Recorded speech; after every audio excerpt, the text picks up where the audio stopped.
Les autorités de Minneapolis ont annoncé une mesure choc 2 semaines après la mort de George Floyd. La police de cette ville sera démantelée. Le policier coupable, quant à lui, doit comparaître ce lundi. Les forces du gouvernement d'Union, malgré leur succès, ont dû ralentir leur avancée sur Sirte, verrou stratégique en direction de l'Est et des plus importantes installations pétrolières du pays.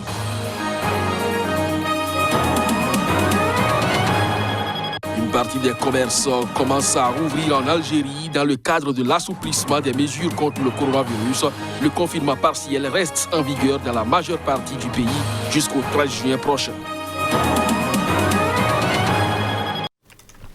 Bonjour à chacun, bonjour à tous et bienvenue dans cette session d'information sur SICA. Les forces du gouvernement d'Union, après avoir repris le contrôle de tout l'ouest libyen, ont dû ralentir leur avancée sur Sirte, verrou stratégique en direction de l'est des plus importantes également installations pétrolières du pays, toujours aux mains du maréchal Khalifa Haftar. Fortes de leur victoire dans le conflit en Libye, les forces gouvernementales ont lancé samedi une opération pour reprendre la ville de Sirte, le jour où le chef des troupes rivales, Khalifa Haftar, s'est dit favorable à un cessez-le-feu à partir de ce lundi. Situé sur la côte, à 450 km à l'est de la capitale Tripoli, Sirte est un verrou stratégique entre l'est et l'ouest du pays pétrolier, plongé dans le chaos depuis la chute du régime de Muammar Kadhafi en 2011. Samedi, des ordres ont été donnés aux forces pour qu'elles commencent à avancer et attaquer toutes les positions des rebelles dans la région de Sirte, a déclaré Mohamed Nounou, porte-parole des pro-gouvernements d'Union nationale. L'armée de l'air a mené 5 frappes dans les périphéries de Sirte, ciblant des véhicules armés et des mercenaires, a-t-il ajouté dans un communiqué sur Facebook. Les pro-Haftar avaient pris en janvier Sirte, contrôlée depuis 2016 par les forces pro-gouvernement d'Union nationale, notamment celles issues de la ville de Misrata, qui avait réussi à en chasser le groupe djihadiste État islamique après plusieurs mois de combats sanglants. Ils y étaient entrés quasiment sans combat, après avoir sécurisé notamment l'allégeance d'un groupe salafiste local. Sirte est la ville natale de Kadhafi, renversé et tué lors d'une rébellion en 2011. Depuis 4 mois, nous exhortons les doyens et notables de Sirte de faire valoir la raison et d'épargner à la ville les horreurs de la guerre, a dit Nounou. Aujourd'hui, nous leur lançons un dernier appel avant de prendre d'assaut la ville, a-t-il averti, soulignant la détermination du gouvernement d'Union nationale à y imposer son autorité. À Tripoli, des Libyens ont célébré ce dimanche la fin des combats dans la capitale. Le GENA envisage d'autres actions d'envergure alors que s'ouvre bientôt la reprise des pourparlers interlibyens à Genève. Des habitants de la capitale libyenne Tripoli organisent des célébrations après la reprise de contrôle par les forces du gouvernement d'union de l'ensemble de l'ouest du pays, infligeant ainsi une défaite cinglante aux troupes rivales du maréchal Khalifa Haftar, chassés de leur dernier fief dans cette région. Ils célèbrent les victoires à Tripoli. Les enfants sont ici et il y a beaucoup de monde. Malgré tout, nous avons persisté et remporté la victoire et nous continuerons à le faire. Nous allons nettoyer la Libye de tous ceux qui s'opposent à un état civil que nous devons laisser aux générations futures et ne pas commettre la même erreur.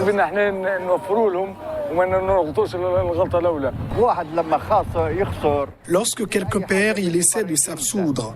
Donc, il ne sera pas tenu responsable. Lors des réunions de Berlin et de Moscou, et quand il y a eu une initiative de cesser le feu, pourquoi Khalifa Haftar n'a-t-il pas signé?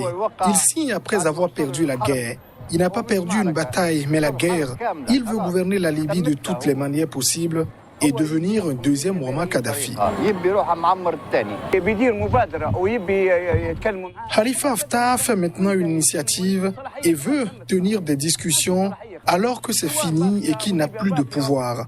La Libye restera et la grande victoire sera obtenue dans toute la Libye, dans la volonté de Dieu.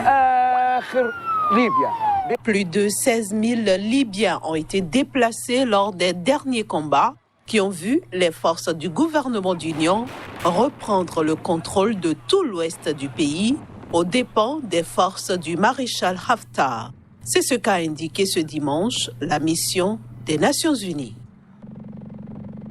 Les autorités de Minneapolis ont annoncé une mesure choc 2 semaines après la mort d'un homme noir lors de son interpellation par un policier blanc. La police de cette ville, Minneapolis, doit être démantelée. C'est ce qu'ont annoncé les autorités. La police de Minneapolis dans le Minnesota va disparaître dans sa forme actuelle. Ainsi en a décidé ce dimanche son conseil municipal. Nous nous sommes engagés à démanteler les services de police tels que nous les connaissons dans la ville de Minneapolis et à reconstruire avec notre population un nouveau modèle de sécurité publique qui assure vraiment la sûreté de notre population, a déclaré Lisa Bender, présidente du conseil municipal sur CNN. Elle a précisé avoir l'intention de transférer les fonds alloués au budget de la police vers des projets s'appuyant sur la population.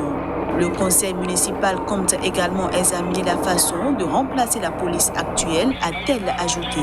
Mais le maire de la ville, Jacob Frey, avait fait savoir avant le vote du conseil qu'il n'était pas favorable à ce démantèlement, disant à l'AFP qu'il préférait une réforme structurelle d'ampleur pour la refonte de ce système structurellement raciste. Par conséquent, la promesse du conseil municipal pourrait prendre du temps à se concrétiser. Les démocrates ont appelé ce dimanche à une transformation profonde de la police, accusée de discrimination, d'injustice et de brutalité à l'encontre des Américains noirs. Plusieurs élus démocrates veulent s'attaquer à ce qu'ils estiment être le fruit d'un racisme qui gangrène l'histoire des États-Unis depuis l'esclavage, en présentant ce lundi devant le Congrès une loi pour réformer la police dans l'ensemble des États-Unis. Certaines mesures ont déjà été imposées à un échelon local depuis le début de ce mouvement de contestation. La mort de George Floyd n'est que la dernière d'une longue série ces dernières années de décès d'hommes noirs, pour la plupart non armés, lors d'interactions avec des policiers blancs. La mort de Floyd continue de faire des émules ce week-end. Les manifestations de protestation contre le racisme et les violences policières ont eu lieu au-delà des États-Unis. L'Europe a été singulièrement mobilisée. De Bristol à Budapest, en passant par Madrid et Rome, des dizaines de milliers d'Européens ont rejoint dimanche des manifestations contre le racisme, prolongeant ainsi la vague de protestations déclenchée aux États-Unis par la mort du noir américain George Floyd, asphyxié par un policier blanc à Minneapolis.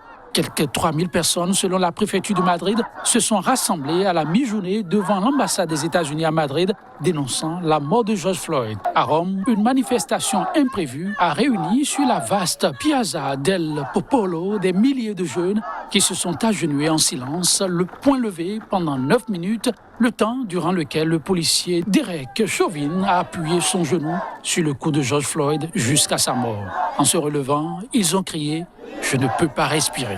Bravant l'interdiction des autorités, des milliers de Britanniques ont manifesté à Londres pour la 2e journée consécutive, mais aussi dans d'autres villes du Royaume-Uni, notamment à Bristol.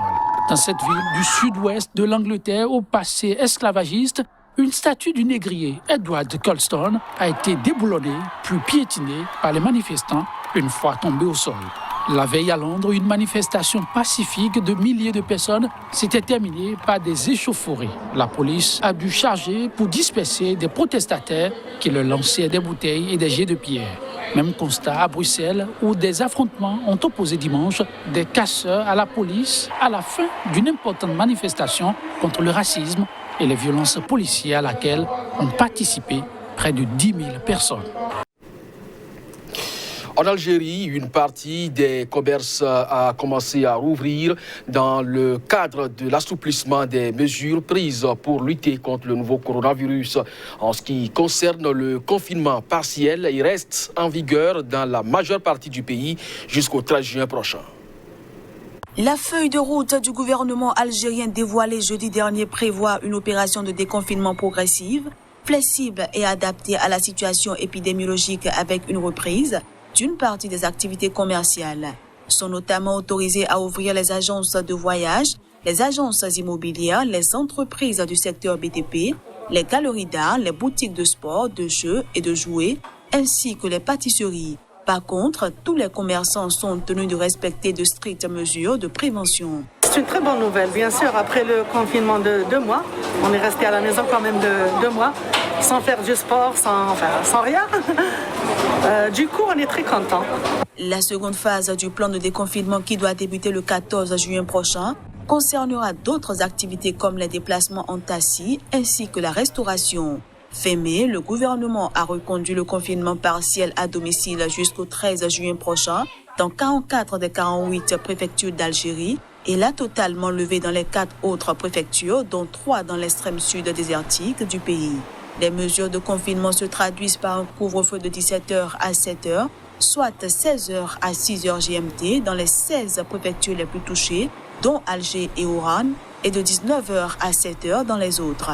La fermeture des établissements scolaires et universitaires, des stades, des mosquées et des salles de fête reste en vigueur.